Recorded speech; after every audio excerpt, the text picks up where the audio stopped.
Chapter 72, The Ultimate Mask.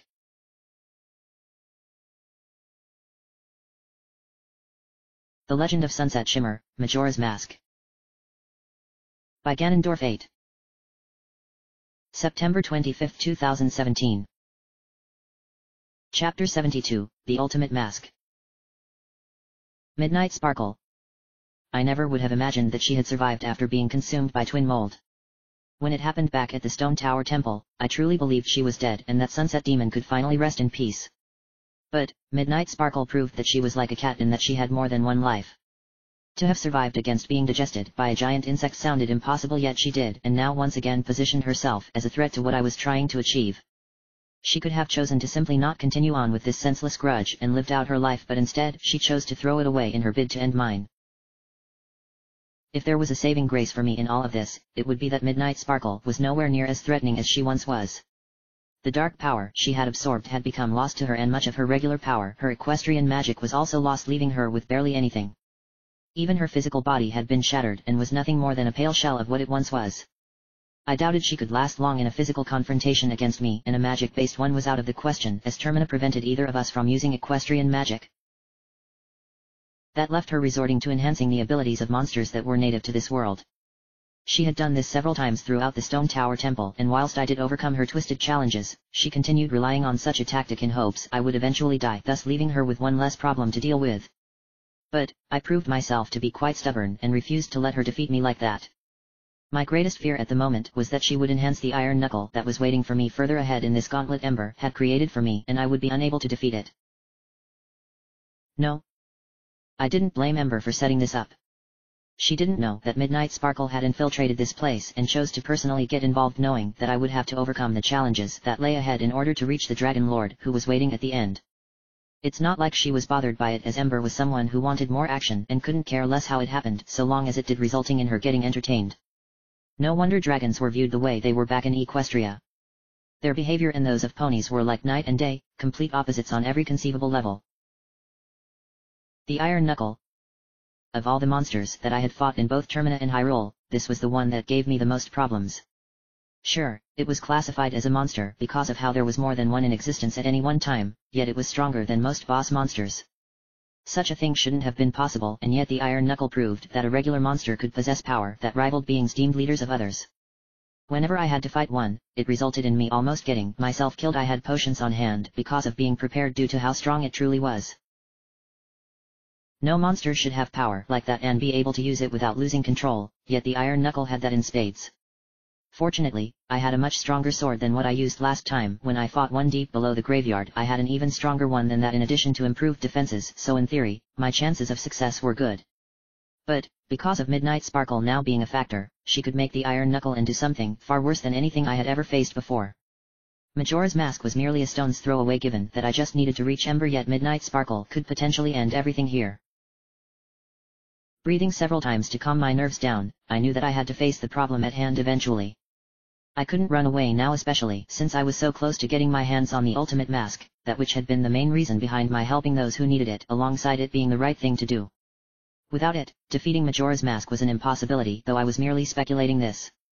I had no idea what its true power was like, as Starlight Glimmer seemed capable of only using a small amount of it, judging from what she had been doing. Taking a step forward, I suddenly heard a familiar laugh echoing around the room. I then looked forward and watched as the Garo Master dropped down from the ceiling. Why was this place filled with so many references to my previous experiences? I knew this was indeed the same Garo Master I encountered back in the Stone Tower Temple, yet how could he be here and now, given that he killed himself when he used a bomb to die as a means of performing seppuku? Then again, he was already dead, so being killed by a bomb probably didn't do anything unless there was some other force at work here. Chosen One. We meet again. The Garo Master said. How did you survive getting blown up by your own hand? I asked. The one who created this place called my soul back from the brink. I should have known Ember was behind this. I knew she wanted to give me a real challenge, but I think she went overboard with this particular choice. You didn't come all this way just to get a second chance at life, or whatever constitutes in your case. The Garo Master laughed. I wanted to fight you one last time. That figures. I see that you have changed in some ways but not in others. What do you mean? You have become stronger since our last battle. The Garo Master answered. You are wielding a much stronger blade than before, though I can sense you carry a blade of even greater strength, though it costs precious defense to use it properly. You have also experienced hardship along the way, though this only steels your resolve, thus eliminating an important weakness, and yet, you still possess the same conviction that has defined who you are. My hesitation towards killing. The Garo Master nodded. Even now, you do not wish to kill me because it would mean me going back to the eternal slumber that has cradled me for ages, but do not grieve for one such as I. My time was in ages past, so my existence here should not be. As a warrior on a mission, you must once again defeat me, Chosen One. You must succeed, or else all who have sacrificed themselves for you will forever torment your soul until the very gates of hell itself. He then drew out both of his flaming swords, and I knew that there was no chance of trying to figure out a less violent solution. Now, we shall fight once more. What do you think, Twilight? You have to accept his challenge, Sunset. Twilight answered. I was afraid of that. Remember that you have a much stronger sword now than you did before. Twilight said. The number of hits it will take to defeat him will be less now, though you could cut that down using the Great Fairy's sword, though you would be more vulnerable without the mirror shield protecting you. I suspect the Garo Master possesses the same abilities from before, so any surprise attacks are unlikely. It's strange how Midnight Sparkle didn't enhance him with her magic. You find that strange? Princess Twilight nodded. Maybe she either didn't want to try or she did and he resisted her efforts. Guess we should ask her when we get the chance. Yes, I suppose that's true. The Garo Master then called out, his voice showcasing impatience. Why do you continue talking to that little creature of yours, Chosen One? Draw out your blade now and let us enjoy our final conflict, or should I cut you down now, thus proving you could not save those who needed it? I knew he was goading me into acting recklessly, but I was much stronger than that. Okay. I'm still the reckless sort, but even I knew not to act so stupid that I would become my own liability, resulting in me dying almost instantly. Drawing out the gilded sword, I intended on using it first as a means of judging both the Garo Master and myself from its scabbard, and slinging my mirror shield onto my arm, I moved forward before immediately jumping to the left when the Garo Master dove at me. I couldn't tell whether he had increased his speed since last time, but I almost got hit by those flaming swords of his. Turning around, the Garo Master had seemingly disappeared, though I remembered this particular technique. He would vanish for a few moments only to reappear right above me before coming down hard with his swords aiming downwards. Raising my shield above my head, I was able to parry his attacks, resulting in him dancing about in the air. So far, things were going my way, though I couldn't underestimate him. One who had an extensive history of killing as the Garo Master knew how best to wait for the right moment before cutting down his opponent in cold blood with a fatal blow. He then dove down at me and I jumped to the left before I attempted to swing my sword. Quickly noticing my reaction, he disappeared. I cursed under my breath before raising my shield in hopes of parrying his attack. Appearing from the ceiling, the Garo Master dropped down, his swords clashing against my shield, but then he swung around in circles, knocking me onto my butt. I had completely forgotten that he could also use an attack like that. Getting back up on my feet, he danced about again before diving down again, though while I did avoid his attack by jumping left again, he chose not to disappear. Instead, he came to a stop and began looking left and right as though he had no idea where I was. It then occurred to me that this was the one time where he would drop his guard, allowing me to attack him before he could realize what had happened. Swinging my sword and connecting with his back, the Garo Master, his blood was green, which was something I never noticed before until now, reeled back from the blow and responded by spinning in circles. I couldn't avoid this and got knocked down onto my butt again, the flames from his swords scorching my body, though not as badly as I thought.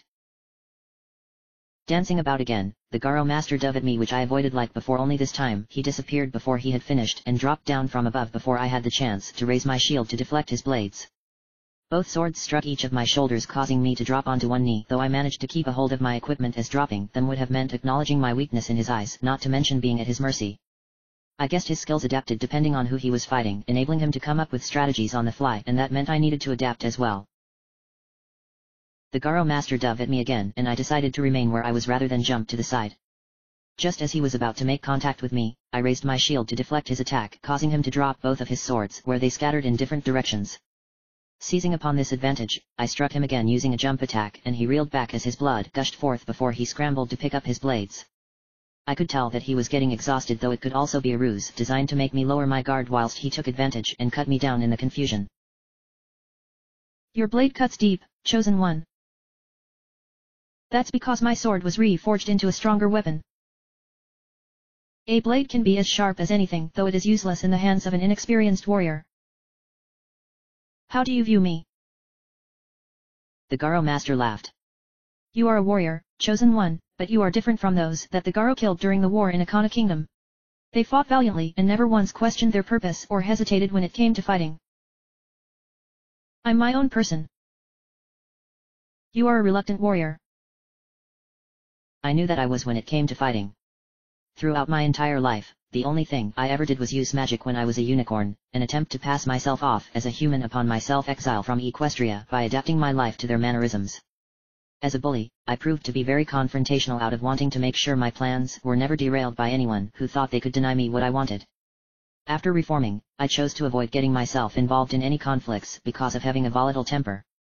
I could lose it and lash out at anyone, resulting in broken hearts and shattered friendships. Fighting with swords, shields, and other items was something I never would have imagined I would do in my entire lifetime.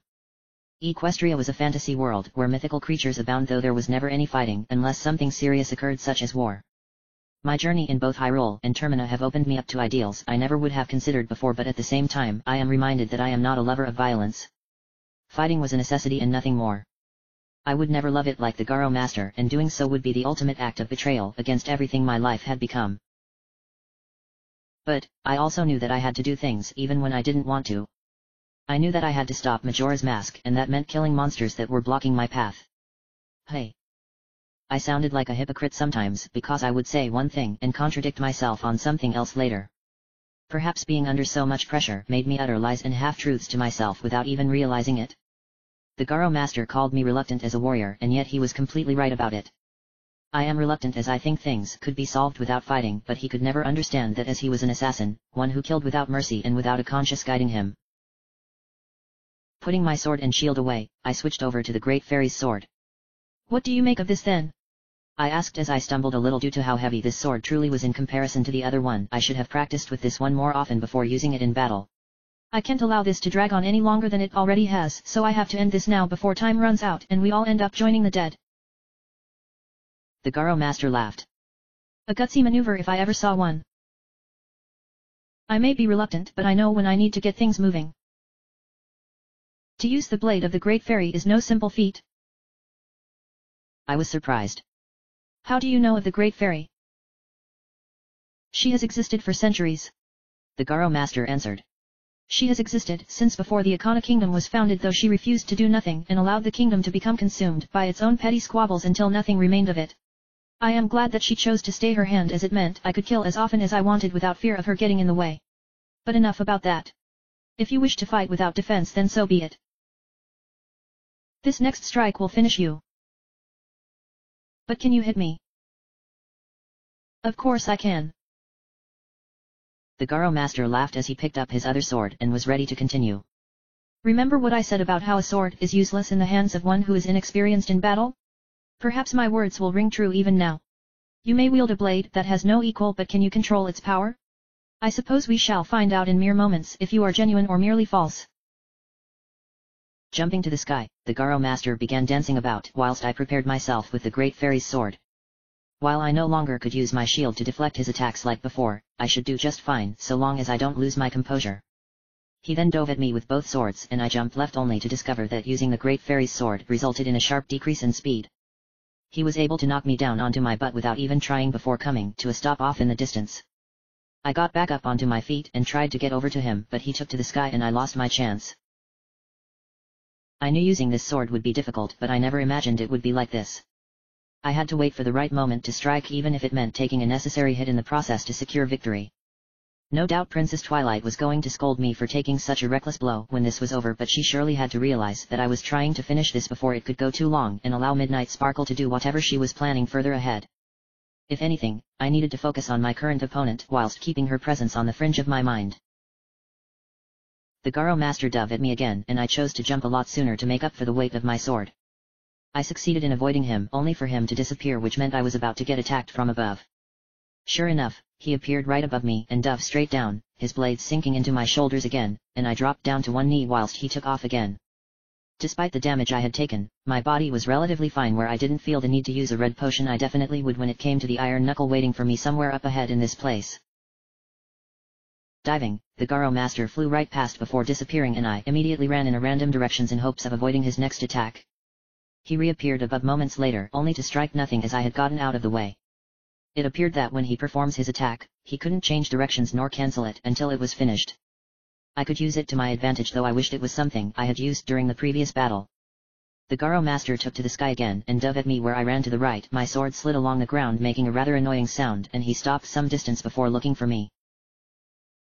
Knowing I couldn't get over to him on time, I waited for him to take to the sky, and when he did, I decided to stand still once again and allow him to attack me. I knew it was risky as he could easily kill me if one of his blades was to pierce my heart or my eye or brain, but I had to hold my ground and end this now. The Garo Master dove down and struck, pushing me back, but I refused to get knocked down yet. I did sustain more injuries in the process.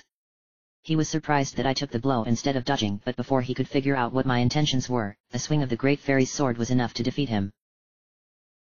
Putting my sword away, I dropped to both knees. Guess we answered that question, hey. Clutching his chest, the Garo Master laughed though it was painful for him. You wielded that blade of the Great Fairy well, chosen one, though it was clear that you struggled against the weight it possessed. Guess it's time for you to go back to your eternal rest. I die without regrets knowing that I got to experience one last battle. I knew what was coming next, so I stepped back to avoid getting blasted. Well, I won't stop you from ending your life. Once again, you have proven yourself worthy as my rival and for that you have proven spectacular despite your lack of wanting to kill. The Garo Master said. Before I leave to return to the eternal sleep that beckons me, allow me to open up my heart and share my wisdom with you. What can you say that I wouldn't know?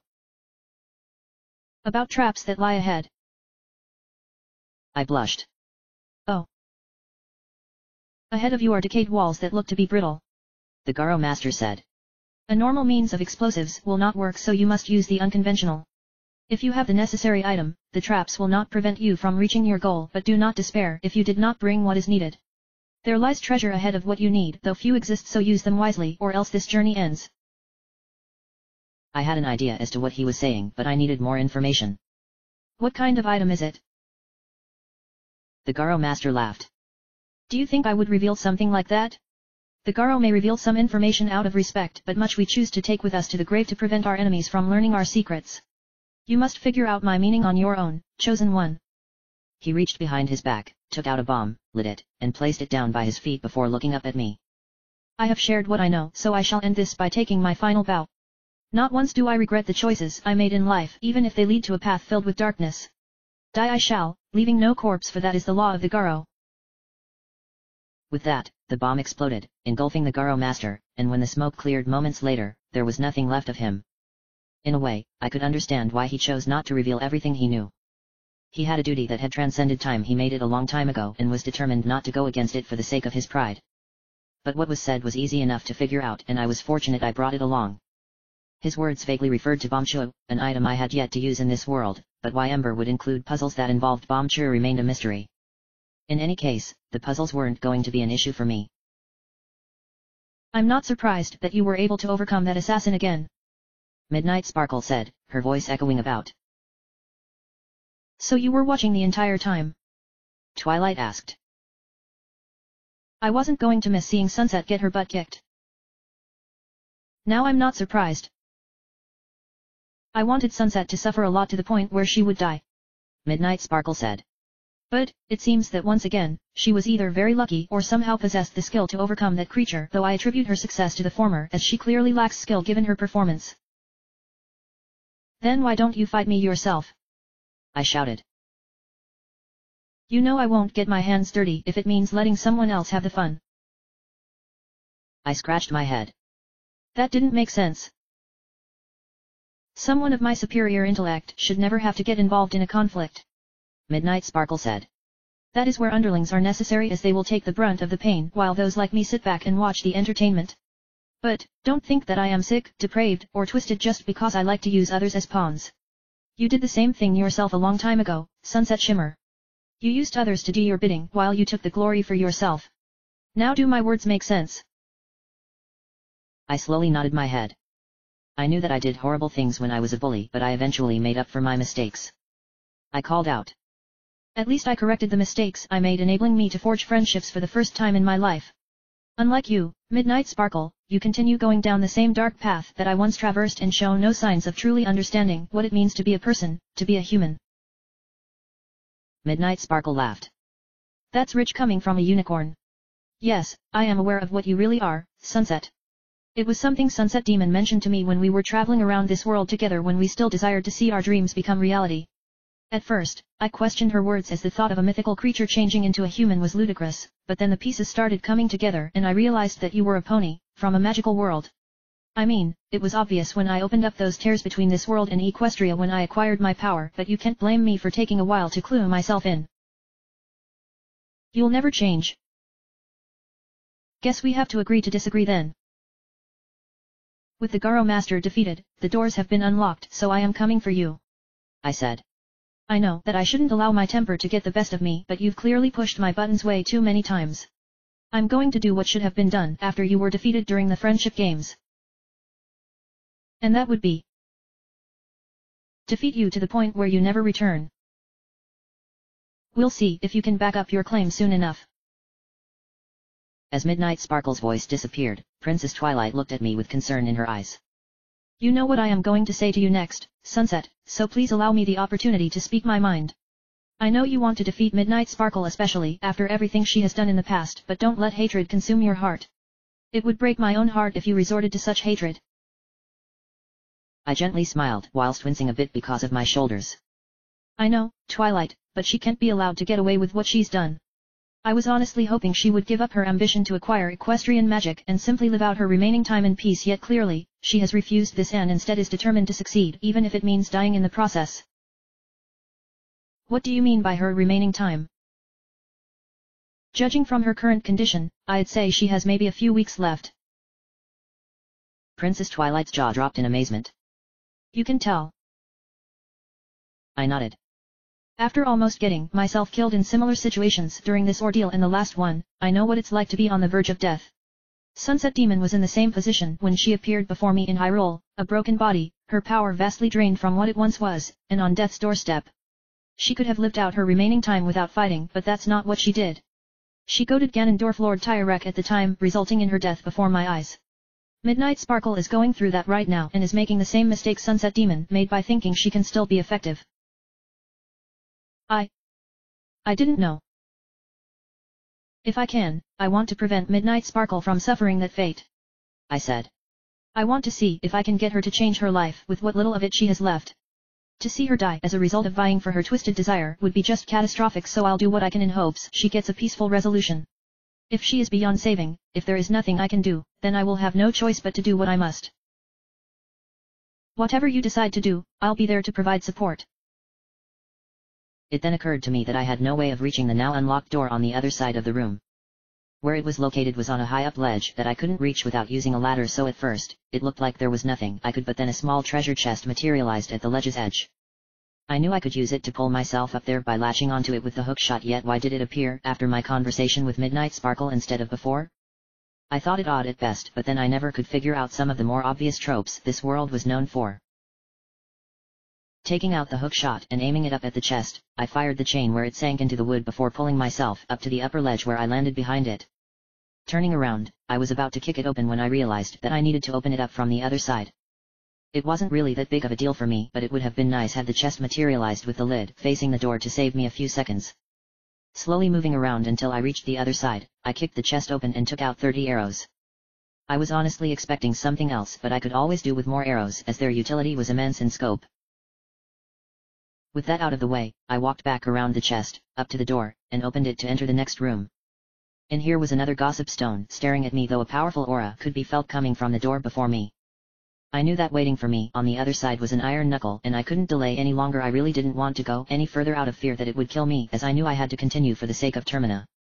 Before doing anything, I took out the Mask of Truth, placing it on my face, and placing my hand on the gossip stone to hear what it had to say. It said, "It seems an animal mask that was popular with children long ago is being cherished by the owner of the suspicious shop. I knew straight away that it was referring to the Keaton mask that Tendertaps wore to conceal his identity so as to not let anyone close to him know he was still around.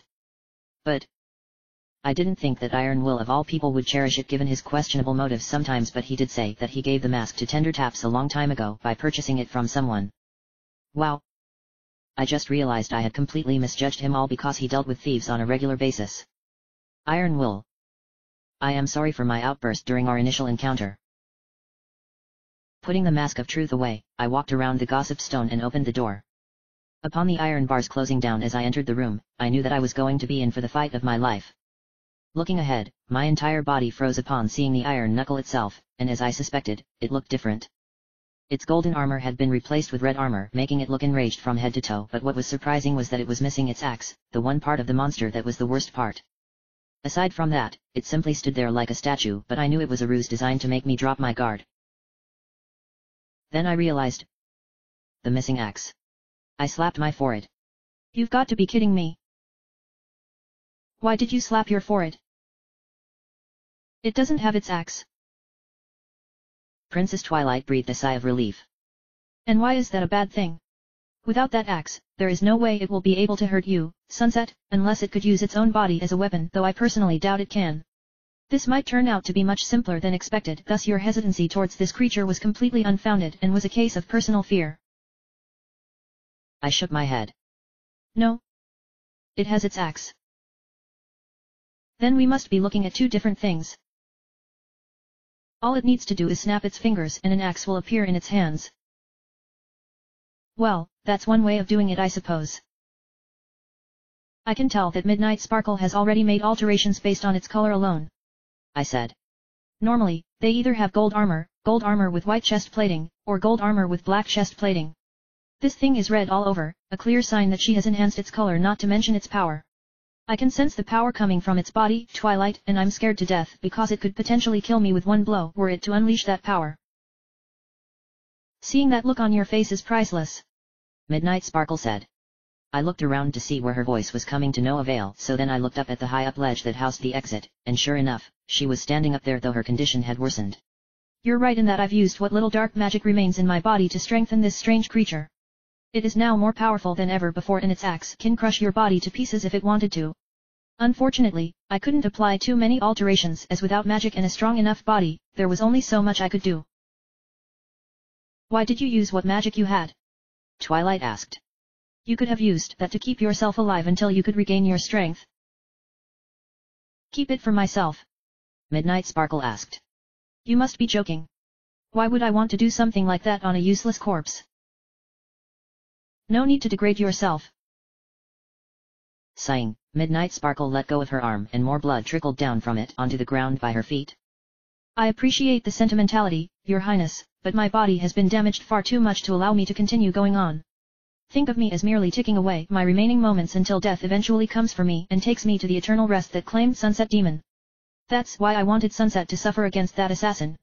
I had hoped to kill her with what little I have were she to be on death's watch, yet she proved once again to have luck by surviving. You're going to die. Midnight Sparkle nodded. I should have died when I was eaten by that insect, but I couldn't rest until I finally settled the score with Sunset. That one desire is keeping my body alive and my rage burns bright despite my own life slowly snuffing itself out. I know what you were thinking about, Sunset. You thought you could convince me to change and live out a peaceful existence, but like I said, I have nothing left now. I know I'm right, so there's no need to say I was lying. Then I guess what I said to you earlier was wrong, I said. It was a spur of the moment for you. You could still stop all of this, you know. Yes, I could, but I won't because that isn't who I am, Midnight Sparkle said. If you want to fight against me, Sunset Shimmer, you must first overcome this creature. You don't have to worry about me running away as I'm not going to be doing that anymore. I'll be waiting in the next room and shall return when either it has killed you or you have killed it in a fight where one shall die and one shall live. By the way, I wanted this to be more interesting, so before you start, why not take out that reforged sword? Go on. Take it out and swing your sword about for the fun of it. I knew something was wrong as she was being very calm about, but I also knew that I was in no position to argue with her. She may not have had the power to kill me, but that wasn't the case with the iron knuckle. Reaching for my sword, I grabbed the hilt and tried pulling it only to discover that I couldn't get it to budge. I tried again thinking I didn't have a firm grasp and it didn't budge. I tried several more times to pull it out yet it proved pointless so I gave up. Grabbing the Great Fairy's sword, I pulled it out effortlessly and it was immediately evident that Midnight Sparkle had both helped and hindered me. You've locked me into using one sword. I watched you use it against that assassin, Midnight Sparkle said. While it does have a lot of power, you struggle to move about because of its weight, so I figured on giving you a disadvantage by forcing you to use it here in this fight. But, the one drawback is that you have access to a powerful weapon. This creature was only enhanced in terms of power but its defenses haven't changed. In other words, you can kill it quick enough but it can do the same. Now that was something completely unexpected. In a way, it was like Midnight Sparkle wanted me to succeed against the Iron Knuckle so that she could get the pleasure of finishing me off herself before she would die from her weakened state. On the other hand, she desired my death and making this monster stronger physically would definitely do that. As she walked backwards, opened the door, and went through before it closed again, I braced myself for what was about to come my way. Realizing it didn't have its weapon after checking both its hands, the Iron Knuckle snapped its finger causing an axe to materialize above its head. Grabbing it and rattling its body as a means of intimidation, the Iron Knuckle walked towards me slowly. At least its walking speed hadn't been enhanced, whilst I in turn walked towards it with the Great Fairy's sword raised across my body to serve as a kind of shield. When I got close enough, the Iron Knuckle lurched forward, slamming its axe down on the ground and I got knocked back into the door, my back slamming into the iron bars. As I got back onto my feet, it was clear that it acted like it did when its armor was knocked off, yet why was it doing that now when its armor was still intact? Was this what Midnight Sparkle meant in terms of enhancement? Not only did it do that, but I felt the full force of the blow despite having enhanced defense from the Great Fairy of Courage. I really could get killed in a few hits, so I had to pick and choose when to attack the armor or else I would be writing my own death sentence.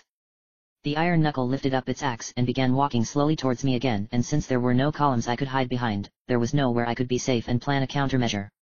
It got close this before swinging back and forth in an erratic manner. I barely managed to avoid losing more than some hair and I attempted to strike after the second swing. Boy, was that ever a mistake. The Iron Knuckle raised its axe with both hands on either end of the hilt and succeeded in parrying my attack much to my dismay. I couldn't believe it managed to do something like that using just an axe, but then this was why it was a brutal opponent. Before I had a chance to try again, it slammed its axe down upon lurching forward and again I got knocked into the door with my back hitting the iron bars. Already, things weren't going well and no doubt Midnight Sparkle was enjoying seeing me get destroyed from the safety of the next room. Getting back up and moving away from the door, I wasn't surprised at seeing blood trickling down from my chest and arms. Luckily, the wounds weren't too severe so I could afford to take one more hit before needing to use a red potion, but would it give me enough time to consume one or choose to kill me so as to prevent me? I needed another tactic to distract, so I began thinking about my previous encounters with the Iron Knuckle. Most items were useless against it, but perhaps I could use some explosives to get the job done? Not even heavy armor was safe from the power of a bomb. I hoped. Putting my sword away, I tried to seeing if I could take out a bomb, but to my shock, they were also stuck. Midnight Sparkle must have known I would try to use a different tactic, so she made sure that I couldn't use bombs to make this fight even easier. Then I remembered I still had bombchua, which were mobile bombs but harder to control and more than likely to veer off course to who knew where until it exploded of its own accord. I reached behind my back and prayed before taking one out, much to my surprise. Of course, I could only use my unique items. What are you doing? Twilight asked. Using a bombchua. But we need those for later. Remember that you insisted on me purchasing some from the bomb shop before we got here. Oh, that's right. Hopefully, this will actually find its mark and do some damage to that armor, otherwise I'm really in trouble. The Iron Knuckle then swung back and forth, quickly catching me on the second switch, though I got thrown to the other side of the room and away from the door. Crap. Had it chosen to use its other attack, I would have been sliced in two, not to mention get blasted by my own bombchua. Getting back up it proved difficult due to taking so much damage and wobbling about. I dropped the bombchua on the ground where it went forward and exploded upon hitting the Iron Knuckle. Did it work? I took my sword back out thinking that my plan didn't work, but to my surprise, its armor suffered some slight dents. How about that? I actually did something, though I was expecting more than just scuffing its armor. I suspect that using bombchuas will take a long time on account that the Iron Knuckle must have explosive-resistant armor. I slapped my forehead. Of course it would have that. Midnight Sparkle probably didn't add that little caveat, did she? I nodded my head. The only thing she did was enhance its physical strength. It's resistant to most items is part of its own natural abilities, though it does become more vulnerable once its armor has been removed. Speaking of which, I wonder if it will become even more powerful when I remove the armor. Princess Twilight shrugged. I honestly have no idea, Sunset. While using Bomb Shiro has proven to be a lucrative means of fighting back, it will simply take way too long before you can remove the armor, and you don't have enough potions to drag out this fight, especially since we still have Majora's Mask to deal with. You'll have to either use the one potion or defeat the Iron Knuckle whilst currently in a bleeding mess. I'd rather you heal your wounds, but with an upcoming opponent we know nothing about, conserving healing items would be the best course of action. Guess it's back to using the sword. Don't forget that we still have Midnight Sparkle left. This is getting ridiculous. You get used to it. I knew Princess Twilight was being sarcastic given that she had been through much worse than what I had experienced, given Equestria faced threats from power-hungry villains on a regular basis, but she didn't really need to act in such a manner. The truth is that I had to endure torment. It's what Ganondorf wanted me to experience until this journey had reached its conclusion, so complaining about it wouldn't do me any good. As much as it pissed me off, this was my fate, so my only choice was to suck it up and be a warrior, a reluctant warrior, but a warrior nonetheless. Taking out the Great Fairy Sword again, I moved back as fast as I could just as the Iron Knuckle slammed its axe into the ground. This was the only time where it lowered its guard, enabling me to attack its armor in hopes of removing it, but because my sword was so heavy, my movements were sluggish, so I needed to be next to it practically to be able to strike it before it would resume moving. I then thought about a round until I was behind it, but I remembered it could turn around in an instant, swinging its axe in a deadly curve, and potentially slicing me in two horizontally, effectively killing me. No. I had to wait for the exact moment. When it raised its axe, the Iron Knuckle swung it left and right. When I got closer, I wasn't too close as that would have been painful, but I knew that for it to swing its axe, I had to get close enough, but my sword makes moving difficult. I thought about putting my sword down, moving, and then quickly move back, pick it up, and attack upon the Iron Knuckle responding to my advance, yet I shook my head knowing the axe would knock me back, forcing me to scramble to get my sword, thus leaving me helpless for a moment. Sighing, I stepped forward and waited for the Iron Knuckle to make its move.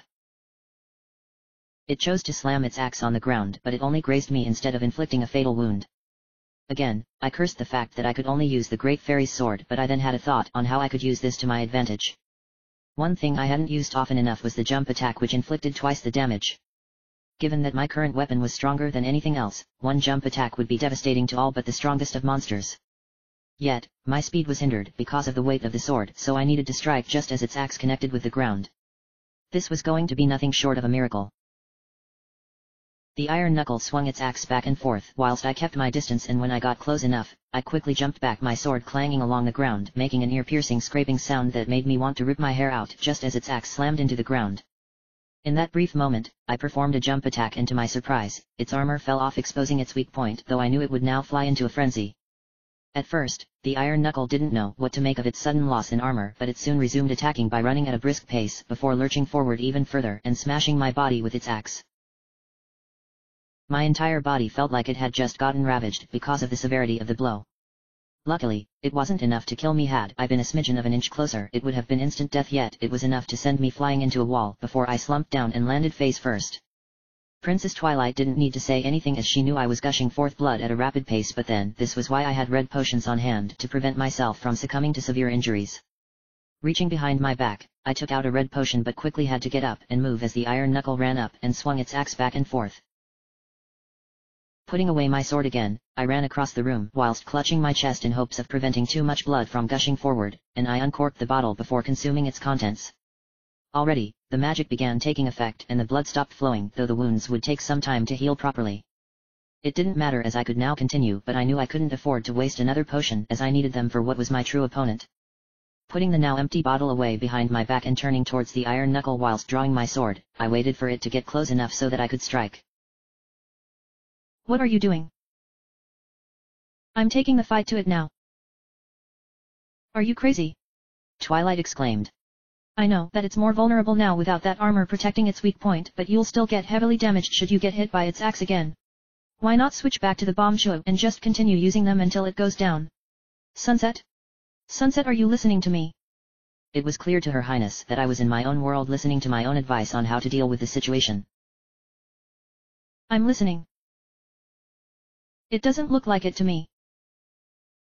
Despite my sword weighing me down, swinging it about was surprisingly easy. I swung it and the iron knuckle responded by using the hilt of its axe to parry my blow. I knew it was going to do that. I then began swinging repeatedly in hopes of connecting, yet it continued parrying each blow perfectly. I wasn't annoyed but rather impressed it could maintain its composure, especially when my attack was predictable. Looks like hitting it from the front is no good. This was your plan? I nodded. I figured it would parry my blows.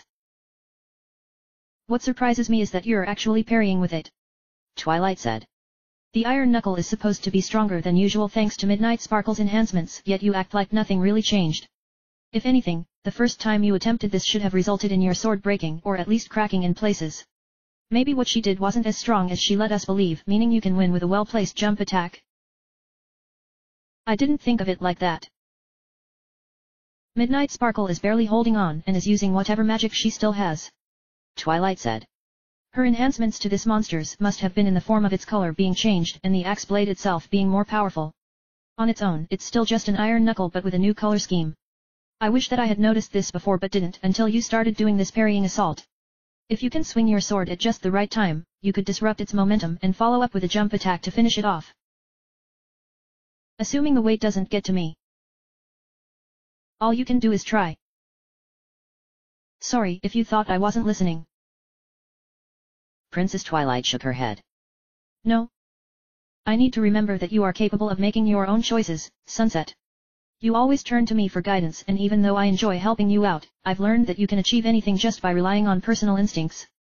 I'll always help out as that is what friends do, but I know when it's best to allow my student to go on their own and I apply a hands-off approach towards their studying. I didn't mean to make Princess Twilight upset, but I had to focus on defeating the Iron Knuckle with the skills I had learned throughout both journeys. While Her Highness only wanted to make sure I didn't do anything stupid, the realization is that I had been doing this kind of thing long before she became aware of it. I personally didn't enjoy the fighting aspects of this lifestyle, but the exploration and meeting new versions of people from the world I called home, also Equestria, made up for it. I also loved using all these items, yet I wished some had more practical uses than others, but I supposed they were designed that way to prevent someone from abusing them. Focusing back on the iron knuckle, I continued to swing my sword in hopes of connecting, yet it continued to parry my blows using the hilt of its axe. I couldn't keep doing this forever, though I could tire out, whereas it could keep on going for eternity. I then tried adjusting the angle of my swing in hopes of disrupting its momentum long enough for me to use one quick jump attack before it knew what was happening. Unfortunately, the monster figured out my plan and slammed its axe down, resulting in me sustaining heavy damage before getting thrown across the room, landing hard on my back and coughing up spit.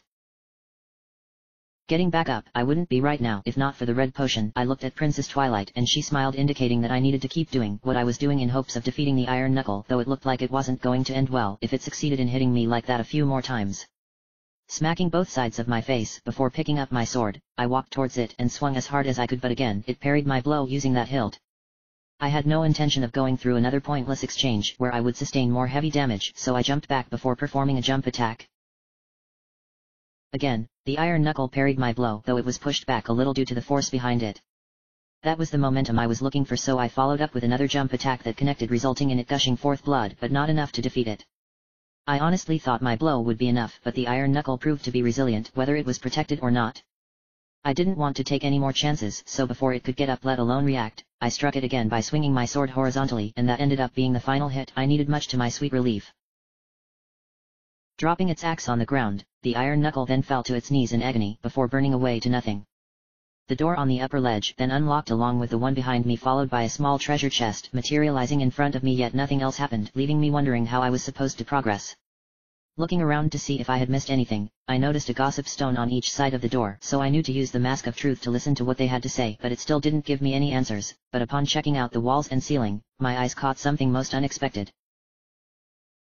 "Look at that up there," I said as I pointed up at the wall.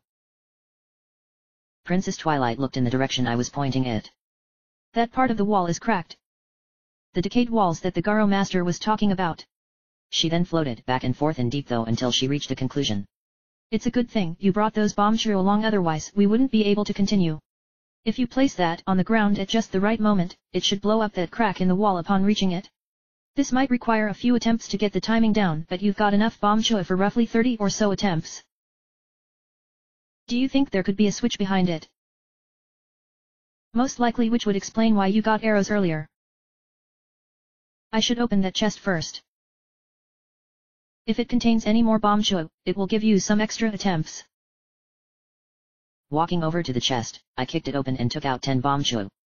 I guess the chests were meant to provide me with the means to solve the puzzles Ember mentioned, but it seems a little pointless as I brought along more than enough. Perhaps it was meant to be for those who didn't think to plan ahead. Maybe. Princess Twilight sighed. It's probably best not to think about it now, Sunset. You've got enough ammunition to solve this puzzle, so unless you were clueless as to what you need to do, and I know you're not, this will be easy. Looking at the crack's location, I could either have the bombchu travel in front of me and up the wall before exploding, or I could place it behind me and have it go across the ceiling and let it explode that way.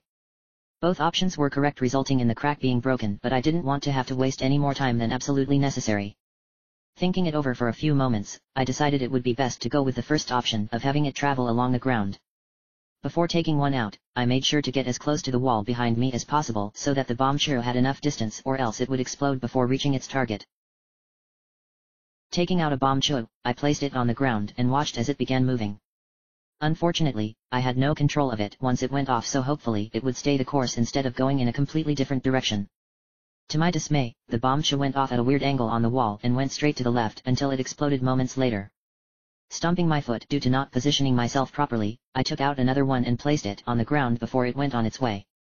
This one stayed straight and up the wall where it exploded and revealed an eye switch. Switching over to the hero's bow, I knocked a regular arrow and fired it at the switch, hitting it, resulting in a ladder appearing behind the treasure chest. Putting the bow away, I was about to make my way over but stopped upon seeing Midnight Sparkle standing before me. She must have entered the room while I was focused on destroying that crack, and because of how low her dark aura was, I didn't even sense her presence. I knew she was annoyed that I had once again survived something she had thrown at me, but I also knew she couldn't do much else as the last vestiges of her magic went away upon the Iron Knuckles' defeat. Seeing you standing there isn't surprising, Midnight Sparkle said. That enhancement you made almost killed me, but I managed to use a red potion to heal my wounds, I said. Using resources is key to achieving success. Look. I don't want to kill you, I began. I know you've cost me nothing but misery since that stunt you pulled back at the Stone Tower Temple, but if I were to end your way as you are now, it would leave a foul taste in my mouth, not to mention bring back old memories of how I would have relished in it. Why not do us both a favor and just leave? I have more important things to do than deal with a demon who can barely keep standing. Midnight Sparkle shook her head. I can't leave until I kill you. I rubbed the bridge of my nose. Don't be so stubborn. I'm serious here. Go out on your own terms and with your head held high. Sure, that doesn't make much sense since you're a demon and all, but at least it would be much better than dying on your own in the cold without embracing the warmth that is life. Enchanting that creature used just about the last bit of energy I had left. So now you're completely powerless. I didn't specify what kind of energy it was. It took me a moment to figure out her meaning. You used your own life force. Midnight Sparkle nodded. My remaining dark power wasn't enough to strengthen that creature, so I tapped into my own life force. Sure, the end results weren't to my liking as you're still alive, but you struggled to overcome it, resulting in you wasting precious resources. Besides, my life isn't going to last much longer anyway, so why prolong the inevitable and just go down in blaze of glory? What are you planning? Twilight asked. Even though I am the demonic version of Twilight Sparkle, she still possesses the same love of knowledge that you have, Princess. Midnight Sparkle answered. My own magic was just as powerful as yours, if not greater, so you should know what my answer is. Princess Twilight lowered her head. So you're really willing to go through with it? I am. Turning toward me, I could see the look in Princess Twilight's eyes. Sunset. What is it? I asked. Better brace yourself. For what? You're about to find out. I looked at Midnight Sparkle and was shocked to see her forming some kind of magical force in her hands. She then laughed as the force continued to increase in size while she continued growing weaker with every passing second. Her Highness figured that I am going to use only one blast of magic against you, Sunset. I'm using the last of my life force to hit you with everything I've got. It doesn't matter whether you survive this or not. This is my way of going out in my own manner without anyone pushing me around. Sunset Demon. Looks like I'm going to be joining you soon enough. My chances of pulling through are 0%. Don't do it. It's too late. I had no time to switch out the Great Fairy's sword for both the Gilded Sword and Mirror Shield, as Midnight Sparkle soon unleashed what could be best described as her final gambit in hopes of ending my life. Knowing that this magical blast would be fatal if it were to hit me, I raised my sword up like a shield and the blast collided against it. I had hoped to either knock it aside or push it back against her, but it was too strong for me to do either, so I remained in a defensive position. For a time, it looked like her power would break my sword, but then I suddenly got completely overwhelmed and consumed by her power. Moments later, I slowly got back onto my feet. It felt like I had gotten hit by several semi-trucks at the same time repeatedly, yet once again I had survived against what Midnight Sparkle had thrown against me. That's when I immediately walked over to where she had stood before unleashing her power and was saddened to see that her body had broken down so much. There was nothing I could do to save her at this point. If she were a machine, Midnight Sparkle would be leaking oil everything because her body was bleeding profusely. You did it. Lifting her head, Midnight Sparkle responded. If you and your friends had never thwarted my efforts back in your world and here, I would have succeeded in learning everything there is to know about equestrian magic. I wanted to understand it because knowledge was what I craved more than anything else, but it looks like that desire will never be fulfilled now as my body is breaking down. Thinking about it now, had you chosen to remain a villainous she-demon, the events that followed would never have happened and I wouldn't even exist. In a sense, your decisions resulted in my coming to be. I made mistakes, yes, but I worked hard to fix them. Ha! You're better a heroine than a villain. It's because I accepted the magic of friendship. Midnight Sparkle cringed when I said that. Friendship? I never understood the concept of that since Twilight Sparkle didn't have anyone other than Spike. She preferred to remain alone with her thoughts, as it meant not getting harassed by her peers. But I guess my existence is a reflection of that, along with representing her truest desires of wanting payback against those who wronged her. But none of that matters now. I gave you everything I had, Sunset, so I've no regrets. Yet I wished I had killed you with it. Once again. Your luck saved you. You should have just lived out your remaining time in peace. Guess you could say that I'm stubborn just like you. You should stop talking now, I said. You're struggling to speak properly. It doesn't matter. Sunset. Midnight Sparkle said as she coughed up blood. I'm going to die shortly, so why keep silent? Living a peaceful existence is just not what I am capable of doing is. After all, I am a demonic monster, so peace goes against what I believe to be true. Had I gone with your suggestion, I would have died without ever knowing. Personal bliss, all because you wanted me to embrace life. What are you saying? I wouldn't have been able to rest. Hey. Had I lost my life to you, I wouldn't have been able to rest in the afterlife. Midnight Sparkle said, her life leaving her body rapidly. Know that you aren't finished when it comes to equestrian magic. Sunset. I can sense that you will have to deal with those who use it when they shouldn't. It is sure to cause nothing but stress, resulting in you questioning your worth. I'll take my chances. Then I guess this is where I finally say goodbye. Midnight Sparkle said. I may disappear in the physical plane, but I will continue on existing within the subconscious of TW.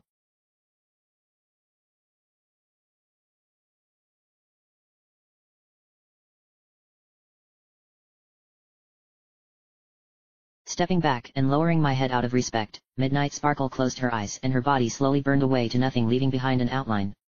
While I felt sad knowing she had finally perished, I couldn't give her the same dues that I gave to Sunset Demon, as the former committed actions that were horrendous beyond what words could describe about them.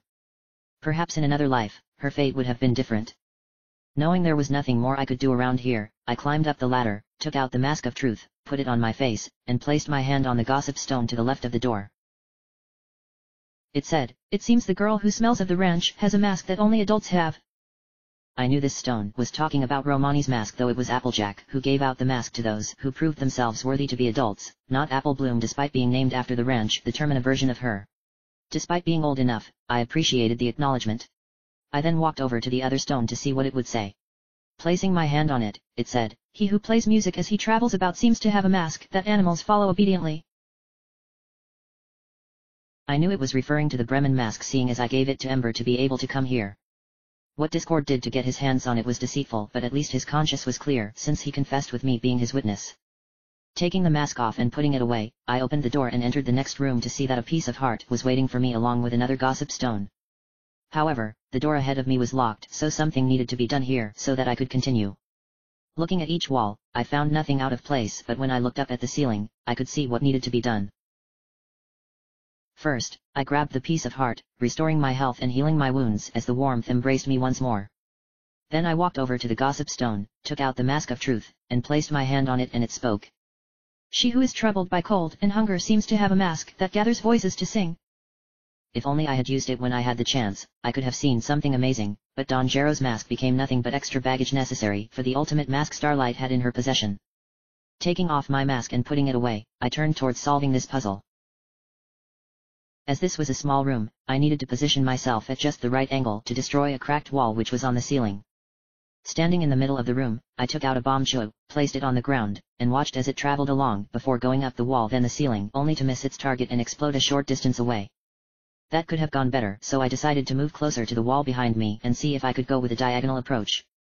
Taking out another bombshell, I chose to wait for a couple of seconds before putting it down and letting it go. It went up the wall and onto the ceiling before exploding, though it barely managed to remove the cracked section due to nearly missing the target. Behind the crack was a frozen ice which I didn't think it would be frozen, so I took out my bow, loaded a fire arrow, and carefully aimed up before firing. The ice melted away instantly, which also allowed the switch to be activated and unlocked the door. Walking up to the door, I opened it and entered the next room where Ember was standing before me this time. Finally, I managed to reach her after going through so much torment. "Didn't think you would make it," Ember said. I dropped to my knees. "You have no idea what I went through." "Actually, I was watching everything from back here," Ember said. "Those were the best fights I've ever seen, especially with that really strong monster that was enhanced by that demonic creature who decided to butt in. Since she made things all the more interesting, I'm not mad that she got involved. Besides, it gave you quite the workout, though I can't hope to understand what you must be going through due to that demon ending her life. I wasn't expecting it, so you have my condolences if nothing more." "I don't blame you for that. You showed humility as well as strength. I've always been told that I needed more humility." Ember laughed. "Not sure what has to do with kicking some serious butt, but you overcame my challenges. If this was one of those boring hide-and-seek games, I'd say that you found me, but now it's time for me to get serious. I know you still have more masks, so hand them over or else you won't be credited for winning. I know you just experienced an emotional moment which is sure to scar you, but I've got things to do and being here ain't one." "You really are aggressive, aren't you?" "What can I say?" Ember asked. "I just enjoy showing off my dominance." While I wanted to scold her for acting like an immature brat, I knew I couldn't afford to offend her, especially when I was so close to getting the ultimate mask. Since I only had 4 more masks left, it was just a matter of seeing which one would get pulled out first. Reaching behind my back, I took out the stone mask, what I acquired by making Sugar Belle less conspicuous so she could be seen again. I wished I had used it more often so as to avoid monsters, but I never knew which of them were unaffected by its magic. The next that I took out was the Great Fairy's mask. Without this, none of the Great Fairies would have been restored and I wouldn't have gotten their help. Next mask was Cafe's mask, a mask that allowed me to undertake what was the longest side quest I've ever been involved with. Sure, most people in Clock Town didn't want to tell me anything about Tender Taps because they thought I was grilling them for information. That was my intention, yet Scootaloo proved genuine, though she needed the right motivation first. All that remained was the mask of truth, that which I had been using throughout these caves to learn all I could. While clearing out that spider-infested house in the swamp proved difficult, it was worth doing it. There you go. Sweet. I'll make good use of these. Those were my last masks. And that means you fulfilled each of our wishes. Ember said. We didn't think you would be willing to just hand over your masks. Nope, we thought we needed to pay you or something, but you gave them to us without any fuss, though you did show some hesitation at first. Doesn't it make you feel good knowing that you've made us children happy? It should, otherwise this whole thing was a waste of our time. So what happens now? You dodged what I said. Don't ignore it. Answer it. I gulped. Those masks were earned through difficult means, but then I suppose giving them to those who needed them did make me feel warm inside. Granted, I didn't use some at all, while others a few times, making me wish I had used them more often. You never know to appreciate something until it's gone, and by then it's too late, as you'll never get another chance to get it again. Ember laughed. You're pretty cool after all. Before I send you back to where you need to go, I've got one more question to ask you, and you had better answer it. I'm not going to let you leave until you give me an honest answer. Your true face. What kind of face is it? Every time you wear a mask, is that your true underneath it? I shook my head. I'm not going to lie to you. While I look like this most of the time, my true form is that of a pony, a unicorn to be precise. My true face has a muzzle and a horn and everything else associated with being a pony. Wow. I didn't expect that. Now you know. You answered my question honestly, so you're free to go back. Ember said. I had a blast hanging out with you and watching you fight, but now it's time for me to disappear, but maybe we'll meet each other again someday. There's no point in me telling you what you need to do next, as I think it's pretty obvious. See ya. Everything went white as I blacked out, yet I knew what Ember was talking about. There was now only one child left, and she was the one sitting at the base of the tree, Starlight, or rather, Majora's Mask, who was most likely furious with me over how every other child had disappeared, leaving her all alone. The time had come for me to finally face off against this evil force and defeat it and save Termina from its insidious damage. Fortunately, I had enough potions to see me through this upcoming fight, though I was worried I might have needed more bottles given I had 5 and I felt like I had missed a couple along the way. Upon returning to the moon, I was back at the start once again, which infuriated me. I began making my way towards Starlight. Along the way, I checked my inventory one last time to see what I had on hand. Everything seemed in good order, aside from the fact that all of my masks were gone except for the transformation masks. Would they even be useful in a fight against an evil mask? That was probably the weirdest thing about all of this. I was going to be fighting a mask, an ordinary-looking mask that is worn on one's fact. I knew Majora's Mask was different given it could talk, but still it was pretty unusual.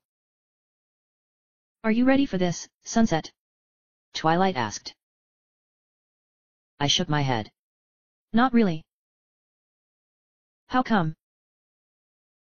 I'm just nervous because this is the end of the journey. Princess Twilight looked at me with a puzzled expression. Wasn't our aim to restore this world back to what it's supposed to be? If you don't defeat Majora's Mask, the world you call home will forever be stuck like this. I sighed.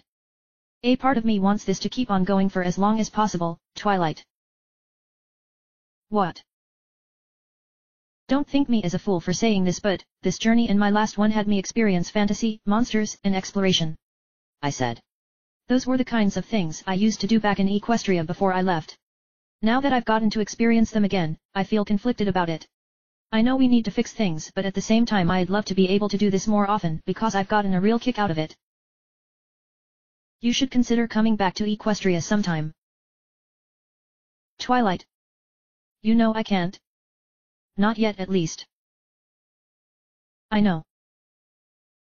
But, I will return to the land of my birth when I feel ready. Princess Twilight smiled. When that time comes, let me know and I will have a room prepared for you at my castle. I understand how you feel about doing all of this adventuring and not wanting to stop, yet you and I both know that this world isn't supposed to exist in this manner. We have to change everything back, as who knows what might happen if it were to remain this way? I'm not familiar with the magic Ganondorf uses, so anything is possible. Maybe someday, you'll have a chance to go on another adventure where you will be tested, but for now, we must fix this for the greater good. I nodded. You're right as always, Twilight.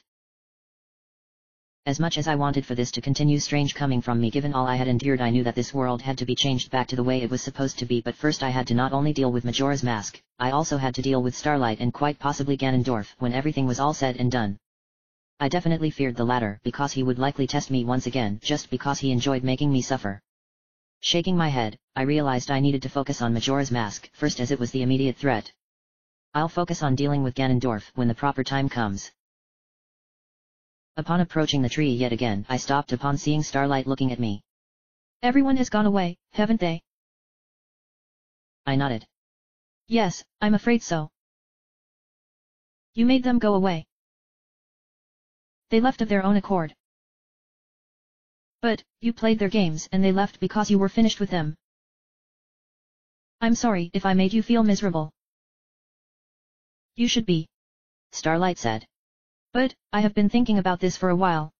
Despite you making them go away, you might be able to fill the void they left. While I would prefer to be left alone and not have to deal with the likes of you, I really do want someone to play with me. It's been so long that I've forgotten what it feels like. So, I will ask you this question only once. Will you play with me? My brain wanted me to refuse, but my heart wanted me to continue. I nodded upon agreeing with my heart. Yes, I will play with you. I am happy to hear that. Shall we begin? Starlight shook her head. Oh dear.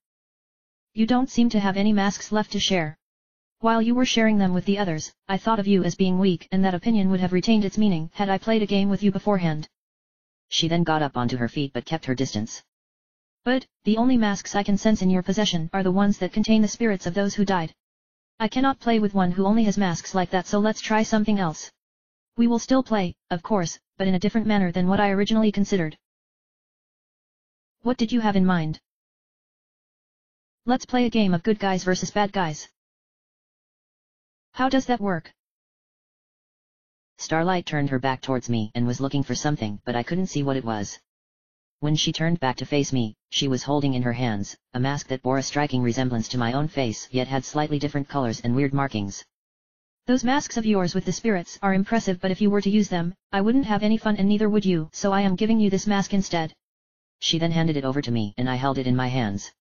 Some call it the ultimate mask, but such a name is stupid when its true name, the fierce deity's mask, is much more intimidating. I sense a great power within it.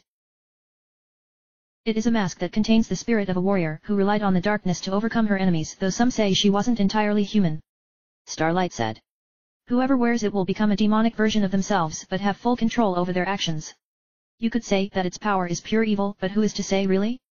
To play with me, you must put on that mask at least once, though you are free to take it off and never use it again once we get started. Once you put it on, I assure you that you appreciate what it can really do. I will give you a moment to let it all sink in, since most have never seen this mask before aside from that strange woman who collects masks. She once wielded it for a time. As soon as she said that, something in my memory suddenly came up to the surface. I remembered an incident during my previous journey where I was awakening the 6 sages trapped in the temples across Hyrule. I was heading towards the water temple when I came upon Sonata, who said she had given something to Daringdu, who lived by Lake Hylia, and the latter was doing some research on the lake's water before switching over to what she had been given. I mulled over it for a while before concluding that Sonata had given her the very mask I now held in my hands. I also remembered Daringdu telling me about its name and how it looked just like me. This was the mask they had both been talking about, yet how did Starlight get her hands on it? I thought this to be one immense coincidence that started long ago but had finally culminated right here and now. If not for Starlight bringing up Sonata, I never would have had this memory come back after all this time. The fierce deity's mask, from what I could remember about its description, was an ancient mask whose evil power was so strong, most ended up losing themselves to it. Only one who possessed a willpower stronger than most mere mortals could utilize the power it contained. The ultimate mask. Now I understood why Adajo was so cryptic about it. She couldn't reveal too much because the power within the mask was too great for her to think about without feeling tremendous guilt over revealing its existence to me. Those who were deemed weak were corrupted by, but what did that mean for me? I thought myself as pretty strong, but maybe I was only fooling myself. What if I were truly weak like so many others and that wearing this mask would make me into everything I used to be yet so much worse? It was a gamble I could only hope would be in my favor. You want me to wear it? Starlight nodded. You must, because then we will both be on an even playing field. Now then, are you ready to play my game? I nodded. I am. Just so you don't get confused, you are the bad guy. Starlight said. And when you're bad, you just run and nothing more. That's all right with you, isn't it? If it is, then we can finally get this game underway. Nodding again, everything suddenly went white and once more I blacked out. When I came to, I found myself in a place that could only be described as bizarre.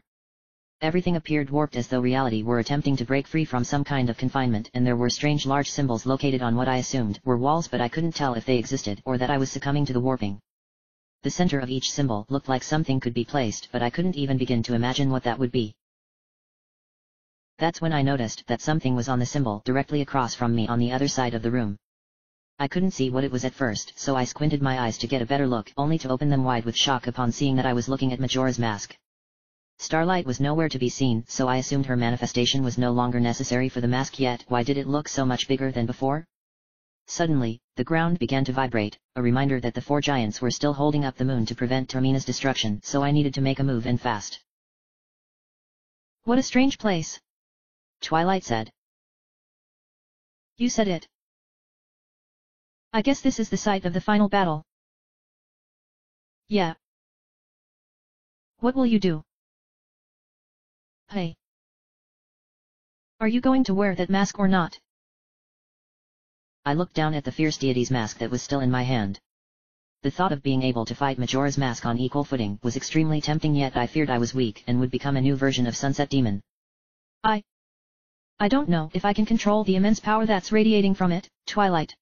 Despite all that I've done accepting friendship into my heart, I feel as though there's a part of me that still yearns for the old Sunset. I guess I'm just feeling conflicted knowing that I hold in my hands the one thing that will make this a more even experience. Wear the mask. I was shocked. Really? Princess Twilight nodded. While you still possess a temper and act recklessly, you have changed from the person you once were, Sunset. I believe from the bottom of my own heart that you will not be corrupted by the dark power that mask possesses. No, you will have full control over it and use it to defeat this evil and save the lives of those who even now are wondering if they shall see the next sunrise. While we had to do an awful lot to acquire the other masks and subsequently give all but the 3 transformation masks up, acquiring the ultimate mask was worth it because you got to make others happy. Looking at the mask, I realized that Princess Twilight was right about how I couldn't allow myself to be afraid of using an evil power if it meant for the greater good. I'm not who I used to be, as my old self had no friends, family, or understood the magic of friendship. The true me had all those qualities and more, thus the chances of me succumbing to the evil power of the mask was practically impossible. Knowing that I had to use it if I was to stand a chance, I breathed heavily, gulped, turned the mask around, and placed it on my face. Immediately, I began convulsing, strange that it would be like the Deku mask. After what felt like forever, I let out a huge scream as my body shimmered from human to whatever it was I would become this time, and when the transformation had finished, I looked down at my reflection on the ground. To my surprise, I looked like a cross between Sunset Demon and Daydream Shimmer. My face was still my own, though with some demonic features such as no eye pupils, having markings above and below my eyes, and having hair similar to my latter form despite wearing a grey hat. Looking down at my body, I was wearing my tunic, though it had been spliced with my Daydream Shimmer in terms of the golden wings, and having a skirt. I did have Sunset Demon's shoulder pads in addition to her boots, yet everything else belonged exclusively to the mask. I then noticed the sword that I was holding in my hand, a sword that resembled a double helix. Tremendous power was coming from it, so I swung it around to see how strong it was, only to be surprised when it fired some kind of magical attack that went across the entire room before hitting one of the symbols. I could feel the power coursing through me, yet not once did I feel like I was losing control. I had the willpower to not be corrupted, yet I needed to be cautious anyway in case something went wrong. How do you feel? I feel strange, Twilight. Your body is quickly getting adjusted to having so much power. I hope not to use all of it. What surprises me is that your form is a mixture of Sunset Demon, Daydream Shimmer, and yourself all wrapped up in the mask's designated form, Twilight said. It actually makes you look incredibly awesome, but also confusing as heck, like you were spliced together from different parts. To be fair, I wasn't expecting it. This would be considered your ultimate form, Twilight said. From what I have gathered, the fierce deity's mask brings out a person's strongest aspects while also applying a demonic code to it, though that more of a cosmetic thing than anything else, yet the immense power is not to be underestimated. That sword you carry is made of a special metal that's beyond anything I've ever seen, but it enables you to fire magical beams that are very effective against evil beings. Because you have so much power flowing through you, this mask can only be used in special locations, namely the places where you fought the boss monsters. Makes sense to have such a restriction. Princess Twilight nodded. Yes. The regular world isn't ready for such a form, so you'll essentially be restricted to this one place whilst wearing it. I know you don't have any access to your regular items, but I'm not sure if you can use potions like that. Guess we'll find out once this starts. How does it start? I shrugged. Beats me. Maybe we should get closer to Majora's Mask. The instant I stepped forward, I felt something strange happening. At first I thought it was back spasms as a result of my body having trouble accepting my new body, but that idea quickly disappeared when the masks of the 4 boss monsters began getting pulled away from me. I tried grabbing the mask that once belonged to Odolway, but it slipped away along with the others until each one sped off until it attached itself to the center of the 4 symbols. Why did they suddenly do that? To be frank, I never did understand why I had to carry them around, seeing as they didn't do anything other than provide bragging rights. Yet those masks weren't going to be my concern for much longer.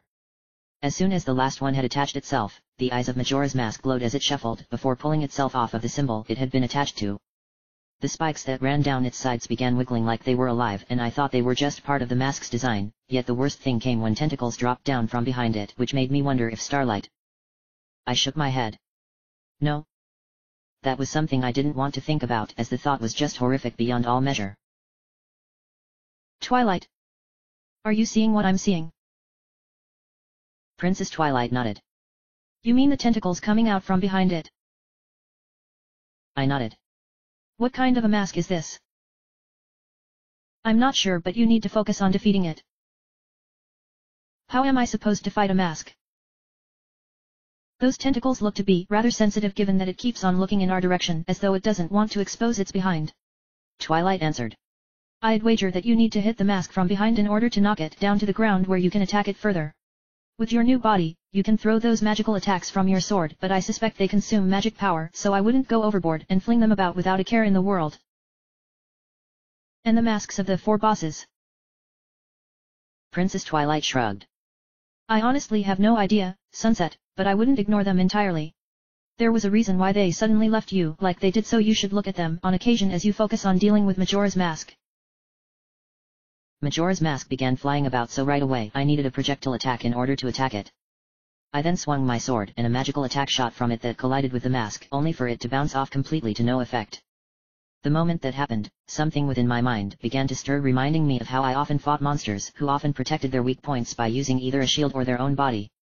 I had to get around their backsides without being blocked in the process, though some required complicated strategies because of having a high level of intelligence. As it continued flying about, I was honestly expecting it to attack me, but so far it was ignoring me as though I either didn't exist or it didn't see me as a threat. I then fired another magical attack from my sword in hopes of getting its attention, and I succeeded despite the shot bouncing off its front. Majora's Mask turned to face me, its eyes glowing bright, and then it suddenly began spinning around like a tornado before flying at me using its body as a weapon. I managed to avoid getting hit by running left, but then to my surprise it began following behind me like a heat-seeking missile or a boomerang. By the time it finally stopped spinning, I noticed that it faces its back to me before rising back up. All I needed to do was to have it attack me again, and I could respond by hitting it from behind and make it crash. Majora's Mask began flying about and once again ignored my presence, meaning I had to use my magical attack again to get its attention unless there were an easier way. Swinging my sword and firing my attack, it bounced off the mask before dissipating off in the distance, resulting in it turning to face me. If this had to be the means of getting its attention, then so be it, though I couldn't keep wasting magic as it was precious. Spinning around again, Majora's Mask then flung itself at me, and this time I did a backflip to avoid getting hit, and when it turned its back to me for that brief moment, I fired another magical attack that struck it from behind, causing it to crash in a heap on the ground. Knowing there wasn't much time, I quickly ran up and struck it in the back, resulting in a rather chilling scream. It eventually got back up, but that scream filled me with dread like it were a premonition to something that would come in due time. So far, this battle was rather easy. No. It was too easy because aside from diving down at me, it didn't do anything else. I've got this weird feeling, Twilight. About what? Something bad is going to happen. You sense it too. Can you? Princess Twilight nodded. Majora's Mask is holding back something. I can't explain it, but it possesses incredible might, though it's not using it against you. Either it really doesn't see you as a legitimate threat or believes it doesn't need to unleash its true power in order to kill you. On another note, the masks of the bosses haven't done anything. Better not ignore them just in case. Before I could respond, Majora's Mask came hurtling towards me and I got knocked down onto my butt upon getting hit by it. Yow! Those spikes on its body are razor sharp. I looked down at my chest to see if the blow had caused me to draw blood. It hadn't before getting back up. At least you didn't get caught in those tentacles. I shuddered. I'd rather not think about it. You know, you don't have to wait until the mask turns its back to you after it finishes attacking. Twilight said. If you swing your sword and fire a magical attack at just the right time, it should strike Majora's Mask from behind. However, this can be risky because you only have so much magic power before it gets depleted. I've seen some pots lying around, so smash them when you get the chance and see if you can get some magic jars.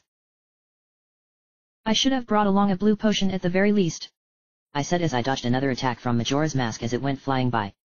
Had I known that this fierce deity form would consume so much magic with its attacks, I wouldn't have just the single green potion. Unfortunately, there's no turning back now. What do you mean? I believe you should still have access to the Ocarina of Time. Twilight answered. If you were to play the Song of Time right here, we'll get sent back to the beginning of the 3-day cycle, though I don't think the fierce deity's mask will come along, as it wouldn't have been properly obtained.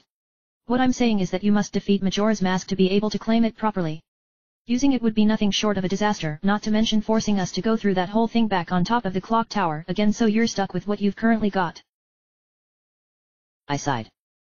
We should have planned this better. How could we have known? Knowing now that I needed to be careful when it came to using magic, I could no longer simply get Majora's Mask's attention by flinging magic at it. No, I had to let it attack me and respond only when I had a clear shot. The mask continued flying about, and for a while it chose to ignore me, though it did sometimes perform fake-outs as a means of trying to get under my skin. This must have been its means of fighting. Cause its opponent to lose their patience and go in for the kill when they've exhausted themselves. Not the perfect plan, as it leaves itself vulnerable to a counterattack. After waiting for a while, it began spinning around before diving down at me, and I fired a magical attack which somehow struck it, causing it to crash into the ground. I quickly ran over and struck the front, cursing under my breath as I was supposed to hit it from behind, yet the hit still counted, resulting in the same scream as before. When it was paralyzed on the ground, I could hit Majora's Mask anywhere and not be restricted to only the back. That certainly now made things less complicated, but no sooner had I connected, my eyes turned towards what was happening on the walls. The eyes of Odolway's mask suddenly glowed, followed by it vibrating until it removed itself from the symbol it was attached to. The same thing then happened with the other 3 masks until they were all floating about of their own free will. I had no idea what they were doing, but I quickly got an answer when Twin Mold's mask shot out an energy ball which struck me in my back, causing me to drop down onto my knees. Getting back up on my feet, the others began shooting energy balls and all I could do was dodge them. I managed to succeed at first, but then I started getting blasted repeatedly. While the damage was minimal, I was still getting hit, which meant losing my concentration against Majora's Mask. The masks of the 4 bosses were merely serving as a distraction and doing a good job of it. They needed to be taken care of so that I could focus on the main problem, yet that meant using up more magic power. Unless I could attack them with just my sword, I had to conserve magic power unless I could reflect their energy balls back at them. What looked like a simple battle from my perspective had just gotten much worse, and I still felt Majora's Mask was holding back. Once I got back up onto my feet, I quickly began jumping all over the place to avoid getting hit any further by the energy balls. Every time I thought I was safe for a moment, I would be forced to jump again to another safe spot in the room. I was practically playing a game of dodgeball against these floating masks, and they outnumbered me. Majora's Mask then spun around and dove down, but before I could fire another attack from my sword, Georg's Mask and Goat's Mask decided to double-team me by shooting energy balls together. The dual blasts knocked me onto my butt, but then Majora's Mask blindsided me. Those additional masks have become quite a problem, Sunset. I know I can shoot them down using the magic from my sword, but I don't want to waste too much. So long as they continue shooting energy balls at you, you'll be utter defenseless. What do you suggest? You need to get rid of them before you can focus on Majora's Mask. Easier said than done, Twilight. Not really, Twilight said. You'll just need to take the Fierce Deity's mask off and use arrows to knock those masks out of commission. No other projectile you have will work, so it must be arrows. I know it sounds risky, but if you want to conserve magic, using your bow would be the best option. Even though it told you to wear it, Majora's Mask said nothing about taking it off, so don't think you're forced to remain the way you are right now. Was I really willing to change back from being this awesome form? The power that flowed through me made me think that I didn't want to go back to being normal, but I knew I had to, otherwise those masks would eventually kill me if I didn't do something about them. The temptation was strong, yet I was much stronger, proving that I possessed the willpower to prevent myself from succumbing to the dark power within the mask. Grabbing my face, I pulled off the Fierce Deity's mask, and flipped back my hair before taking out my bow and aiming up at the closest mask nearby, that was Goat's mask. Using arrows, I started shooting at it in hopes of taking it out, and I was surprised that it didn't want to avoid any of them. I surmised that the 4 boss masks only had limited intelligence and cared only about killing me and not their own survival. It only took 2 arrows to defeat Goat's mask, where it burned away to nothing, but then I suddenly got hit from behind by a laser beam that burned my shoulder. Whipping myself around to see where it came from, I barely noticed the eyes of Majora's Mask having changed from red back to what they were before. It was what fired the laser at me, showing that it had other means of attacking. The next mask I went after was Twin Mold's mask, but before I could fire an arrow at it, I was struck from behind by the same laser again. Getting back up, I quickly jumped to the right to avoid getting hit by the laser again, yet it made me start to think about the situation. Majora's Mask didn't start using that attack until the other masks joined, and isn't diving down at me like it usually did. Was it trying to protect the others? If so, then they really needed to be taken out, otherwise I'll never defeat it. Looking around for Twin Mold's mask and finding it floating behind me, I began firing arrows while it responded by shooting energy balls. Both of us hit each other with our respective projectiles, and as I fell onto my butt, Majora's Mask responded with another laser that burned my butt and sent me across the room until I hit the back wall. Getting up, I quickly looked around for Twin Mold's mask again and saw that it was hiding behind Georg's mask. Rather than waiting for it to come out of hiding, I chose to fire arrows at both in hopes of taking them both out. Neither one offered up much resistance, and I took them down with several arrows. Good thing I had the largest quiver, otherwise I'd have run out by now, leaving just Odolway's mask left along with Majora's Mask itself. I think you can go back to using the Fierce Deity mask. I've still got one more mask left. True, but you've taken care of the main problem. I guess that's true. Besides, you might want to conserve your arrows in case you need to use them later. I knew that Princess Twilight felt the same way I did regarding the fact that Majora's Mask was holding back its power. I really hoped those pots scattered around the edge of this place contained arrows, magic jars, and anything else necessary to keep this battle going. Putting my bow away and taking out the Fierce Deity's mask, I placed it on my face and began convulsing as my body shimmered from human to deity. That was my best guess until I screamed before my transformation finished. As though my body were acting of its own accord, I took out my sword and swung it once against Odolway's mask, destroying it in one shot. That left only Majora's Mask, who fired off one last laser that struck me in the chest, though I didn't get knocked down this time. It then immediately began spinning without the other masks. It no longer needed to maintain a protective stance before diving down, where I jumped to the side, turned around, and fired a magic attack that hit it from behind, sending it crashing to the ground. I struck it again, causing it to scream in pain, yet it still wasn't defeated as it floated back up ready for more.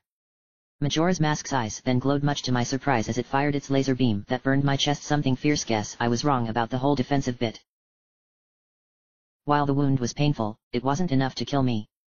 Majora's Mask then spun around again before diving, its spikes colliding with me as I was distracted by looking down at the wound that appeared on my chest, but when it turned its back, I fired another magical attack that sent it crashing to the ground.